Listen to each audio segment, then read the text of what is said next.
Ever wonder why some of the pizza that you get from artisanal pizzerias are better than when you make it at home? We're going to unlock some of the secrets to the best tasting crust using 0-0 flour and cold fermentation. Now, choosing your flour for this is crucial. This is all-purpose flour. Now, yes, for sure, you can use this and mix the dough and create a pizza for dinner right at the moment, but it's not going to have that elusive, flavorful crust that we all like from the artisanal pizzerias. Now, 0-0 flour is finely ground, and it differs significantly from the all-purpose flour. It's not just finer, it has a higher protein content, about 12 to 14%, compared to 8 to 11% from all-purpose flour. The higher protein is crucial for developing strong gluten network, giving the dough elasticity and the ability to trap gases released during fermentation, resulting in a lighter, airier crust. 0-0 does not refer to the protein content inside the flour, but it refers to its milling process. Now you're gonna mix your flour, your water, your salt, and your yeast, and you're gonna mix it.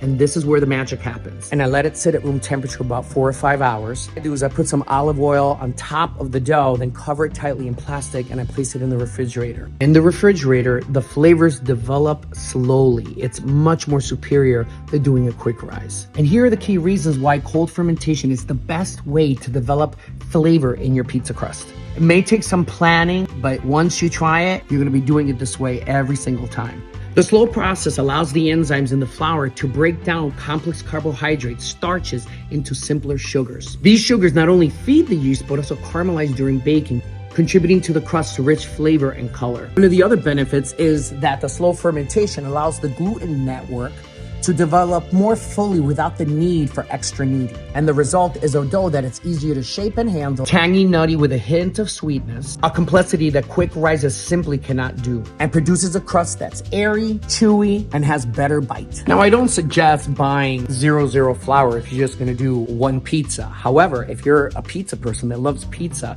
I highly suggest getting the 0-0 flour, and I guarantee you making pizza crust that you let cold ferment for 24 to 72 hours is the best way to make pizza crust that tastes delicious.